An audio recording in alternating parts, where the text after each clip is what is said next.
우리 24그 장로들이 주여 주여 찬양만 있다는데 오늘 귀한 찬양 너무너무 감사합니다. 오늘 함께 은혜 받으실 말씀은 여호수아 우리 17장에 있는 말씀 14절에서 18절까지 말씀 우리 보겠습니다. 여호수아 17장 14절에서 18절까지 말씀 우리 함께 한 말씀을 교독하시도록 하겠습니다. 요셉의 자손이 여호수아에게 말하여 이르되 여호와께서 지금까지 내게 복을 주심으로 내가 큰 민족이 되었거늘 당신이 나의 기업으로 위하여 한 제비 한 분깃으로만 내게 주시면 어찌함이니까 하니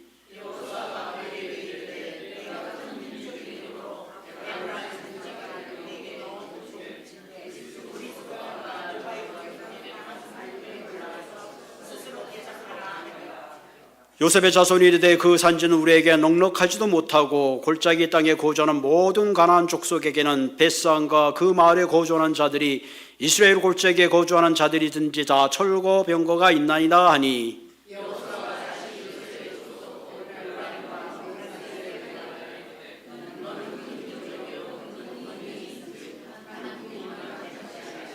우리 함께 읽겠습니다. 그 산지도 내 것이 되려니 비록 살림이라도 내가 개척하라 그 끝까지 내 것이 되리라. 가나안 족속이 비록 철병거를 가졌고 강할지라도 내가 능히 그를 쫓아내리라 하였더라. 아멘. 어떨 때 여러분들 그런 생각할 거 본문에 이렇게 하면서 목사님이 이 본문 갖고 어떻게 설교하실래나 그럴 때가 참 많이 있을 것 같아요. 우리 여호수아를 지금 1장서부터 계속 우리가 설교를 듣기 때문에 본문을 읽으면서 대충 이 본문이 어떤 본문이구나 아마 여러분들이 이렇게 짐작을 하고 계실 겁니다. 아까 예배 전에도 말씀드렸지만 우리 아시안 게임 지금 항저우에서 하고 있는데 무려 아시아의 그 45개국이 참여합니다. 45개국이 참여하고 선수들이 11,107명인가 9명이에요. 그 가운데 우리가 금메달을 따고 이렇게 만약에 종합수위 2위로 끝난다면 상당한 대단한 실력이죠. 그죠? 실력인 것 같아요. 젊은 친구들이 요즘 못하는 게 없는 것 같아요. 노래면 노래, 운동이면 운동, 정말로 세계적인 그런 이제 브랜드를 가지고 있는 것 같아요. 특별히 K-팝, 심지어는 K-드라마, 심지어는 K-음식까지 요즘 또 트레저에는 막 김밥이 또 불티나게 팔려가지고 지금 예약 주문을 받을 정도로 그렇게 인기가 있다고 합니다. 최근에 뉴스에는 지금 파리하고 파리 바게트 그 빵의 그 나라 아니에요? 그 가운데 한국 사람 소용상이라는 분이 그 바게트 대회에서 입상을 하는 그런 쾌거를 이루었습니다. 그런 거 보면 참 대단한 민족인 것 같아요. 박수 한번 할까요? 할렐루야. 한국 사람들이 제일 잘 먹는 것 가운데 하나가 닭이라네. 닭. 그래서 우리 은퇴하신 분들이 자영업으로 하는 것 중에 제일 많이 하는 게 이 치킨 프라이집, 치킨집을 많이 한대요. 어떤 분이 물어봤대요. 한국 사람이 닭을 먹는데 제일 조금 매번 닭을 많이 먹는데 그 12달 가운데 닭을 제일 조금 그래도 적게 먹는 달이 어느 달일까요? 추석 때? 겨울 12월? 여름? 언제 제일 적게 먹을 것 같아요? 봄? 정답은 2월입니다. 왜냐고요? 2월 28일까지 있어서 날짜가 적어서 적게 먹는데요.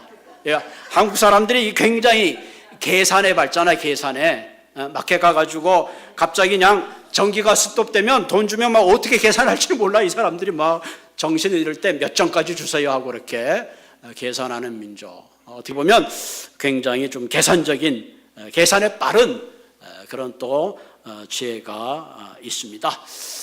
어떤 분이 여행을 하다가 고기가 큼지막한 게 있길래 100불을 주면서 이거 3마리에 줄 수 없겠냐고 그랬더니 정색을 하면서 적어도 한 마리에 30불은 받아야 됩니다 그랬다는 거예요. 무슨 말인지 알죠? 100불이면 10불이 남는데 받는 사람은 한 마리에 꼭 30불은 받아야 된다고 안 팔겠다고 그래서 황당했다 하는 그런 이야기가 있습니다. 어떤 우리가 인생을 살면서 계산적으로 산다는 거 때로는 필요하죠. 그런데 계산적으로 산 것만이 우리의 인생에 승리할 수 있는 건 아니에요. 계산적이란 말은 좋게는 굉장히 이성적이고 합리적이지만 때로 뒤집어 말하면 너무 따지고 저 사람 계산적이다 하는 말에는 뭔가 좋은 의미도 있지만 어떤 의미에서 약간 부정적인 의미도 있어요. 여러분, 우리 인생이 우리의 계산대로 사라지던가요? 그렇지 않아요.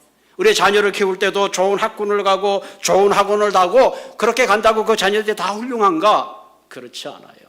우리 사업을 시작할 때도 이 정도면 내가 충분히 이문이 생길 거라고 계산을 하고 시작하지만 때때로는 오히려 적자가 나고 생각지 않는 어려움을 겪는 게 우리의 인생입니다.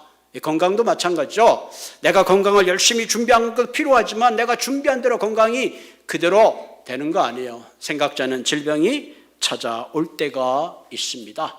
그래서 우리의 인생은 결코 계산대로만 사라지지 않아요. 자기 인생이 자기 계산대로만 사라진다면 이 땅에 있는 모든 사람들은 다 행복한 삶을 살 거예요. 그런데 생각지 않는 변수가 생기는 겁니다. 그러므로 우리의 인생은 계산대로 사는 것이 지혜로운 인생이 아니라 진정 하나님을 신뢰하고 믿고 의지하는 마음으로 살아야 합니다. 그럴 때 우리는 절망하지 않고 하나님이 준비하신 아름다운 인생을 살 수가 있어요. 요즘 수요일마다 우리가 줌을 통해서 히브리서를 공부하고 있는데요. 거기는 많이 계산적으로 산 사람을 소개하는 것이 아니라 믿음으로 산 사람들을 소개하고 있어요. 우리가 아는 믿음의 조상인 아브라함은 갈 바를 알지 못하고 갔더라. 이게 뭐예요? 하나님만 의지하고 미래를 갔다는 얘기예요. 노아는 하나님의 지시하심을 받아 하늘에 구름 한 점 없는데 배를 준비한 거예요. 왜? 믿음으로 준비한 거죠. 모세는 바로의 공주의 아들로 부귀영화가 약속되어 있지만 세상에 보이는 부귀영화보다도 하나님의 약속을 따라 살았다. 그렇게 소개합니다. 우리가 지금 계속 공부하고는 여호수아도 여리고성을 믿음으로 돌 때 여리고성이 무너져 내렸습니다. 아무 사람들에게도 사람 취급 못하는 라합은 그 이스라엘의 정탐꾼을 감추어주고 보호해줌으로 그런 모든 사람이 죽는 가운데 구원을 받는 그런 위대한 삶을 살았습니다. 성경에 보면 수많은 믿음의 사람들이 얼마나 성공적인 그런 삶을 살았는가 하는 것을 우리에게 가르쳐 줍니다.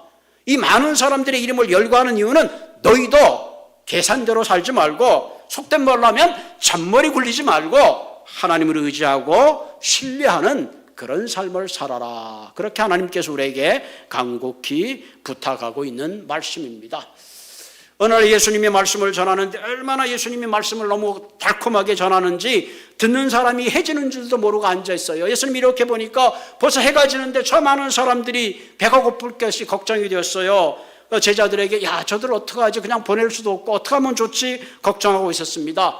그때 빌립이 말합니다. 예수님, 저 사람들에게 떡을 먹인다든가 김밥을 한 쪽씩 나눠준다 그래도 한 200단위의 돈도 부족할 뿐만 아니라 지금 보기에 5,000명이지만 아이와 여인들을 계수하면 한 15,000명에서 2,000명 되는데 예수님 턱도 없습니다. 굉장히 이성적이고 계산적으로 얘기는 했지만 배고픈 사람들에게는 아무런 도움이 되지 못했습니다. 그때 안드레라는 예수님의 제자가 예수님, 여기 지금 한 어린아이가 준 물고기 2마리와 떡 5개가 있는데 예수님 이거 어떡하죠? 하고 예수님께 가져왔습니다. 그때 어떤 일이 났었죠? 주님이 하늘을 위해 축사하시고 그들에게 나눠줄 때에 넘치고 남았더라. 아멘. 여러분, 우리 인생에 사는 방법이 그거예요. 내가 아무리 계산하고 전자계산기를 두들겨도 계산이 안 맞는데 하나님 앞에 우리의 인생을 맡길 때에 거기에 우리가 생각지 못하는 또 다른 하나님의 놀라운 은혜가 있다는 사실입니다. 그러므로 진정 믿음의 삶이라는 것은 하나님을 믿고 신뢰하고 살아가는 겁니다. 오늘 본문에는 자기의 계산적이고 중심적으로 살려고 했던 요셉 자손의 모습을 통해서 어떻게 하면 우리가 정말로 믿음의 삶을 살 수 있을까 하는 삶의 지혜를 오늘 우리들에게 말씀해 주고 있습니다. 특별히 여호수아가 이제 많은 땅들을 정복하고 이스라엘 12지파에 이제 땅을 나눠줍니다.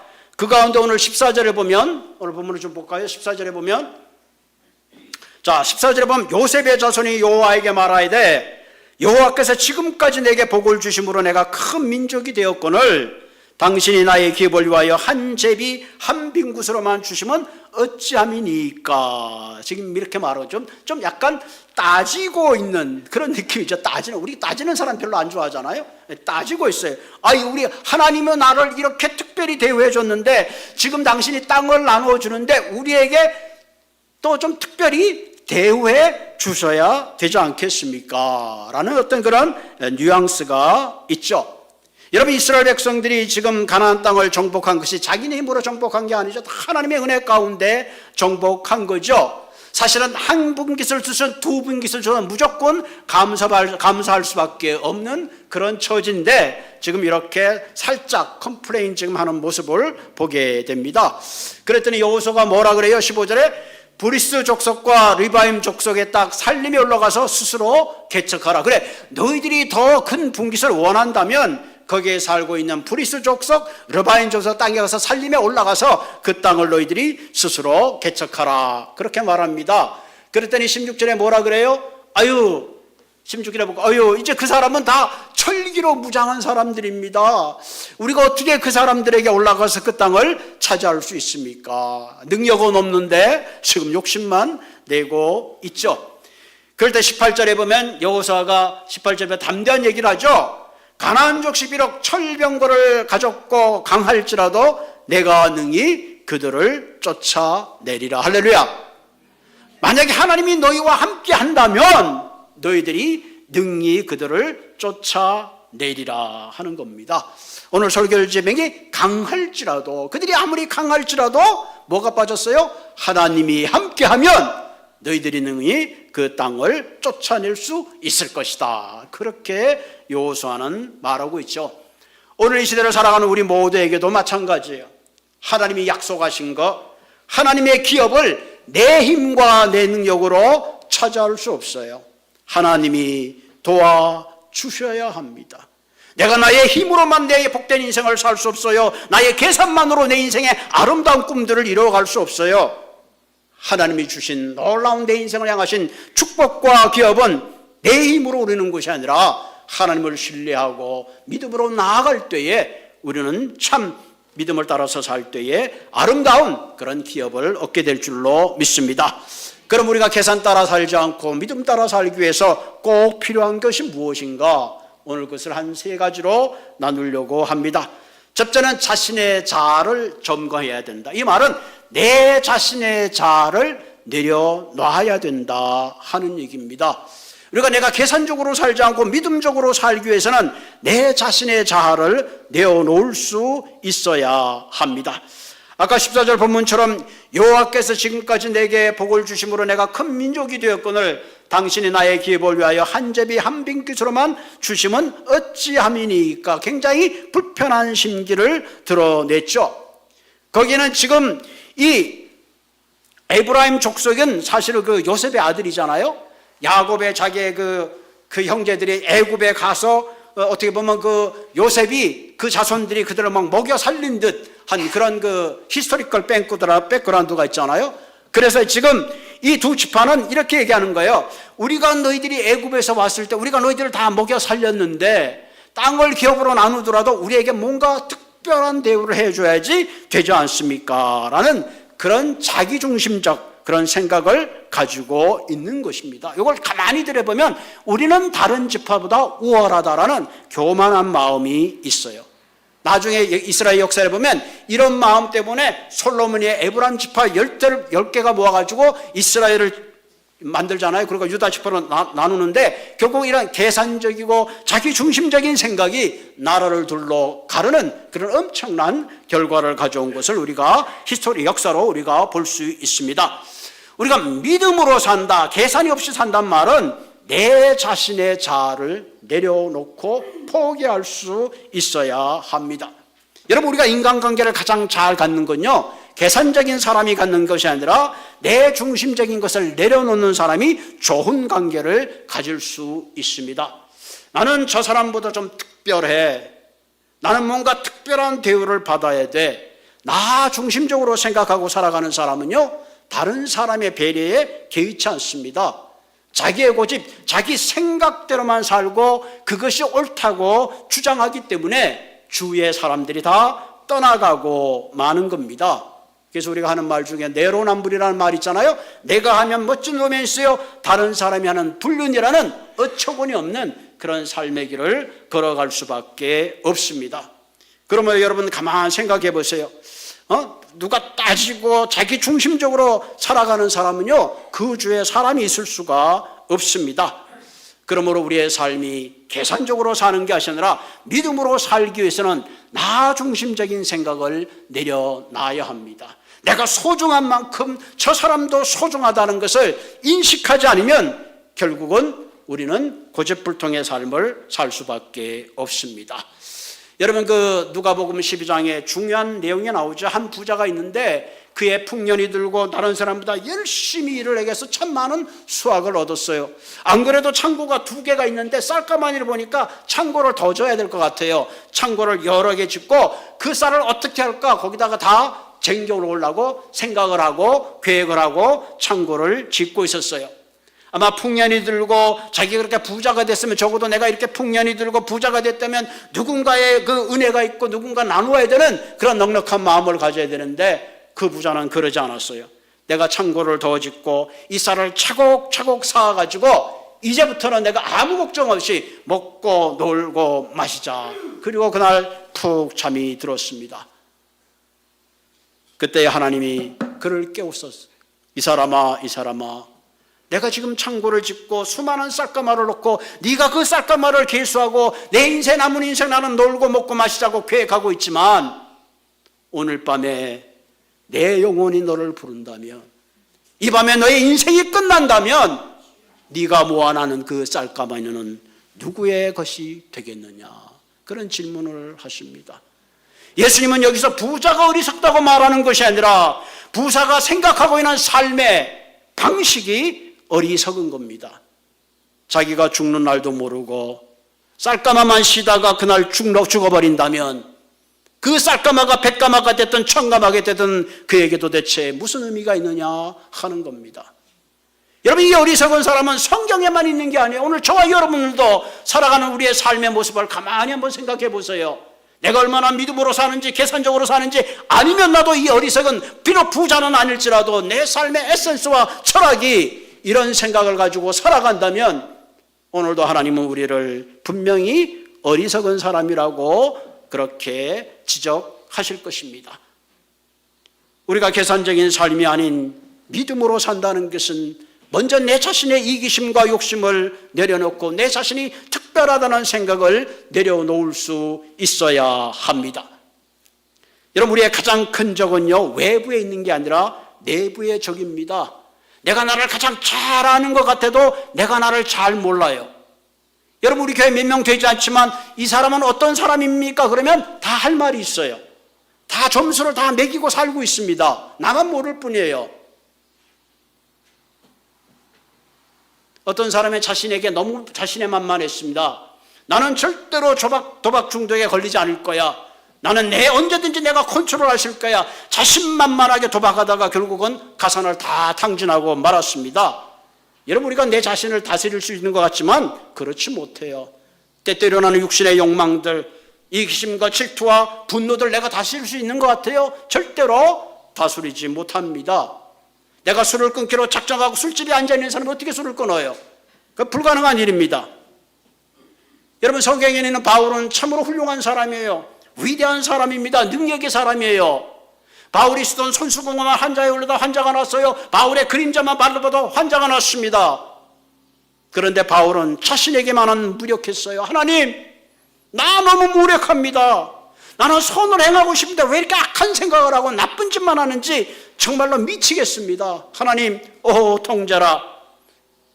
내가 내 힘으로 어떻게 악을 이길 수 있는지는 도저히 불가능합니다. 하나님, 어떻게 하면 좋죠? 어떻게 하면 좋죠? 그래서 바울은 날마다 십자가의 능력 앞에 갔어요. 그래서 바울은 고백하기를 나는 날마다 죽노라. 내가 죽지 않고는 내가 나를 이길 수 없다는 그 절실한 자신의 현실을 맞닿았던 것입니다. 여러분, 우리가 내 자신을 내려놓고 하나님을 신뢰하고 살기 위해서는 우리의 정과 욕심을 십자가에 못 박아야 합니다. 그렇지 않고는 우리는 늘 계산적인 삶을 살 수밖에 없도록 오리엔테이션이 되어 있어요. 우리는 내 입맛만 중요하게 생각하는 사람들입니다. 그렇기 때문에 우리가 믿음으로 살기 위해서는 하나님 앞에 내 자신을 놔놓아야 됩니다. 내 삶이 내가 주인공이 아니라 하나님이 내 삶을 다스리는 그런 분인 것을 깨닫고 하루하루 주님께 맡기는 그런 삶을 사시기를 바랍니다. 내가 내 삶을 의지하고 살아가면 우리는 실패하는 인생이 되지만, 우리가 주님을 의지하고 살면 우리의 인생은 성공적인 인생이 될 줄로 믿습니다. 그래서 우리가 토요일 날 새벽 기도하는 거예요. 내 힘으로 안 되니까 하나님 도와주십시오. 내 욕심과 나의 못됨과 나의 악함을 십자가에 못 박으시고 내가 날마다 죽는다는 그런 고백이 없이는 결코 우리가 하나님을 의지하고 살 수가 없다는 사실을 기억하시기를 바랍니다. 두 번째, 우리가 계산적인 삶이 아닌 믿음의 삶을 살기 위해서는 내게 주어주신 과제를 잘 극복할 수 있고 도전할 수 있는 용기가 필요합니다. 우리는 우리의 인생을 살면서 하나님이 우리가 꼭 감당해야 될 그런 사명들이 있어요. 과제가 있습니다. 오늘 본문 15절에 보면 요셉의 두 아들 에브람과 문하지파에게 해결해야 될 과제를 여호수아가 주고 있죠. 본문 15절에 보면 여호수아가 그들에게 이르되 내가 큰 민족이 되므로 에브라임 산지가 내게 너무 좁을진데 뭐라 그래요? 브리스 족속과 르바인 족속의 땅 살림에 올라가서 스스로 개척하라. 왜 안 주냐고 불평하지 말고 너희들이 그 족속에게 올라가서 스스로 살림을 개척하라. 이것이 바로 에브라임과 므낫세 지파가 해결해야 될 그들의 삶의 과제입니다. 여기 살림을 개척하라는 거 이거예요. 나무를 잘리고 쓸모없는 불모지를 개척해서 너희들이 넘토로 만들어서 너희의 기업을 삼으라는 거예요. 여러분, 쉬운 일 아니죠? 더 어려운 건 뭐예요? 거기에 살고 있는 브리스족과 르바인 족속은 그냥 간단한 족속이 아니라 철기 문화로 무장한 그런 거죠. 16절에 보면 다 철비병거로 무장하였나이다. 그러니까 결국은 뭐예요? 이 철비병거로 무장한 그들을 쫓아내서 그들의 기업을 만들 수 있다는 것은 그들의 족속으로는 불가능합니다. 그 당시에도 이스라엘 백성들은 총동 무기로 무장했는데 어떻게 철기 무장으로 무장한 그 사람들을 이길 수가 있겠습니까? 그런데 오늘 여호수아는 도전하죠. 스스로 개척하라. 지금 이 두 지파가 넘어야 될 가장 중요한 과제입니다. 여러분, 우리가 인생을 살아가는데 늘 장밋빛 인생만 있는 건 아니에요. 때로는 비가 오는 날도 있고 굳은 날도 있고 광야의 길도 있고 좁은 길도 있고 골짜기 길도 있어요. 여러분, 다윗도 탄탄대로를 다닌 건 아니에요. 다윗도 시를 보면 내가 사망의 음침한 골짜기를 갔다는 거예요. 그런 삶이 있었어요. 때때로는 아들에게 왕위를 창탈당하고 맨발로 도망가기도 했고, 때때로는 미친 척하면서 그의 삶을 이어가는 그런 극악한 삶의 통과가 있었습니다. 여러분, 이와 같이 우리의 인생에 고난을 통과하지 않고는 결코 주님이 주시는 기업을 우리가 이어나갈 수가 없습니다. 때때로 우리가 하나님의 선한 일을 할 때에 모든 것들이 일사천리로만 되는 것이 아닙니다. 여러분, 선교제 일도 내가 하나님이 선교의 사명을 주셨으니까 내가 선교하고 예수 믿으시오. 그럼 누구나 다 예수 믿을 것 같지만 그렇지 않아요. 때때로는 그것 때문에 감옥에 가야 되고, 때때로는 그것 때문에 쫓겨가기도 하고, 때때로는 그것 때문에 생명을 잃는 수많은 많은 믿음의 증인들이 우리에게 말씀하고 있습니다. 우리가 하나님의 과제를 이루기 위해서는 결코 약한 마음으로 이룰 수 있는 것이 아니라 때로는 좁은 길이요 때로는 십자가 길이라 할지라도 우리는 평탄한 길을 고집하는 것이나 그 믿음의 길을 갈 수 있도록 주님께 지혜를 주고 용기를 구할 것을 구해야 하는 겁니다. 우리가 대가를 지불하지 않고는 결코 하나님의 기업을 누릴 수가 없습니다. 지금 에브라임 지파와 므낫세 지파는 지금 여호수아가 그들에게 말한 그 과제를 반드시 넘어서야 합니다. 그런데 그들에겐 용기가 없었죠. 여러분, 지난주에 우리가 갈렙이 85세에 헤브론을 달라고 그랬잖아요. 헤브론. 거기는 아낙 자손이 있었어요. 거대한 장인들이 있었습니다. 그럼에도 불구하고 갈렙은 85세에 헤브론을 정복하고 하나님이 약속하신 기업을 성취했습니다. 그럼 우리가 믿음으로 살기 위해서는 먼저 내중심적 자아를 내려놓아야 합니다. 그리고 두 번째는 하나님이 내게 주신 그 가업을 용기 있고 도전 있게 앞으로 나아가야 합니다. 그럴 때 세상 사람들은 그 문제를 해결하는 그 모습을 보고 우리에게 감동받고 하나님께 영광을 돌리게 되는 줄로 믿습니다. 세 번째, 우리가 계산적인 삶이 아니고 믿음으로 살기 위해서는 나의 능력을 점검해야 된다. 이 말은 뭐예요? 내 능력 가지고 결코 이 과제를 넘어설 수 없다는 것을 깨달아야 된다 하는 겁니다. 내가 얼마나 부족한 존재인가, 내가 내 인생의 주인이 돼서는 결코 그 기업을 내가 이기지 못한다는 것을 깨닫고 절대의 능력인 하나님 앞에 우리는 맡길 수 있어야 된다는 사실이죠. 본문 17절에 이렇게 표현하고 있습니다. 너는 큰 민족이요, 너는 큰 민족이요, 큰 권능이 있은즉 한 분깃만 가질 것이 아니다. 여호수아가 말하는 거죠. 이 산지도 내 것이 될 것이다. 비록 살림이라도 내가 개척하라. 그 끝까지 내 것이 되리야. 가나안 족속이 비록 천병을 걸어갖고 강할지라도, 그 다음이 중요합니다. 내가 능히 그를 쫓아내리라. 강할지라도 내가 능히 쫓아내리라. 큰 권능으로, 뭐야? 내 권능으로, 내 힘으로는 되지 않지만 하나님의 큰 권능이 너와 함께 한다면 그들이 철병거로 무장했다 할지라도 너희들이 능히 그것을 쫓아낼 수 있으리라. 할렐루야. 내 인생 내 스스로 해결할 수 없는 많은 문제를 만날 때에 하나님께 맡겨드리면 하나님의 그 큰 권능이 해결해 주신다는 사실입니다. 왜? 하나님은 광야에 물을 내시고 바다에 길을 내시는 그런 분이기 때문에 그렇습니다. 내가 내 인생 의지하면 실패하는 인생이 될지라도 내가 내 인생을 하나님을 의지하면 실패하는 인생이 결코 될 수가 없는 거죠. 내가 내 인생의 주인이 됐을 때는 임파서블한 문제가, 내가 그리스도 안에 있을 때에 하나님을 의지하고 그분의 권능을 의지할 때에 임파서블이 I am possible이 되는 인생, 그것이 바로 믿음으로 사는 본질이 되는 줄로 믿으시기를 바랍니다. 그렇기 때문에 우리는 하나님 앞에 엎드려야 합니다. 기도해야 합니다. 하나님 용기를 주십시오. 지혜를 주십시오. 담대함을 주십시오. 하나님의 약속 믿는 그런 믿음을 달라고 기도할 수밖에 없는 겁니다. 믿음이라는 것은 내 인생의 최악의 상황 속에 최선의 결과를 만들어가는 힘입니다. 누구의 힘으로? 그리스도의 큰 권능으로 이루어가는 것, 그것이 바로 믿음의 본질입니다. LA에서 활동하고 있는 우리 박모세 목사님, 우리가 잘 알고 있죠. 살롬 장애인 선교사 부부신데 제가 그랜드에 있을 때도 그분을 모셔서 한번 집회를 한 기억이 있습니다. 이분은 잘 나가는 사업가였습니다. 그런데 어느 날 사모님이 두 딸을 데리고 운전을 하다가 그만 급하게 달려오는 가속으로 교통사고를 당해서 그 자리에 두 딸이 죽고 말았어요. 그리고 그 사모님도 본인이 목기하에 사지가 마비돼가지고 도저히 그 밑에는 움직일 길이 없어요. 여러분, 이런 상황 속에 얼마든지 하나님을 원망하고 그들의 삶을 포기할 수 있었습니다. 그럼에도 불구하고 그들은 믿음의 줄을 잡고 믿음으로 살기로 결단했습니다. 그래서 박모세 목사는 지금 아마 35년 되나 그랬을 거예요. 그 사모님 모신 지. 계속 그분을 모시고 간호하고 뿐만 아니라 그냥 자기들의 삶을 추스르는 게 아니라 장애인 샬롬 선교사를 만들어가지고 그와 같은 장애를 겪는 많은 사람들에게 도전을 주고 있어요. 매년마다 수백의 그 아시안들 가운데 휠체어 타는 것도 우리 한국에서 진짜 보기 힘들었잖아요. 아마 지금도 그런 아시안 나라에는 휠체어 타는 게 참 어려운가 봐요. 돈을 모아가지고 거기다 휠체어를 보내는 그런 운동을 하고 있습니다. 여러분, 이것이 믿음의 능력이에요.